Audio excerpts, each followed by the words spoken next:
Blue Ruby, specialist in 1 and 2 gram gold plated jewelry, American diamond, antique art jewelry। अब आपके शहर में राम मंदिर रोड बीजापुर।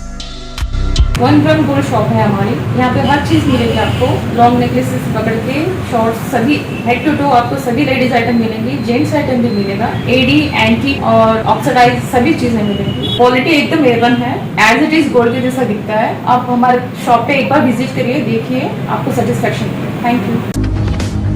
बीजापुर जिले में होगी सीएम बसवराज बोम्मई जी की एंट्री। आने वाले 9 सितंबर को राज्य के मुख्यमंत्री बसवराज बोम्मई बीजापुर जिले में 300 करोड़ से ज्यादा अभिवृद्धि कामगारियों और कई कामगारियों की भूमि पूजा के लिए 9 सितंबर को सुबह 10 बजे आलमट्टी डैम के कृष्णा नदी में राज्य की सुख और समृद्धि के लिए पूजा करके 12 बजे शहर के सैनिक स्कूल में हॉकी स्टेडियम की भूमि पूजा के साथ साथ Gyan Yogi Shri Siddheshwar super speciality hospital के कैंपस का उद्घाटन और शहर के कई विभागों में कामगारियों की भूमि पूजा करेंगे राज्य के सीएम बोम्मई, जिसके चलते श्री सिद्धेश्वर हॉस्पिटल की तैयारियों का जायजा लेते नजर आए नगर विधायक MLA यत्नाड़।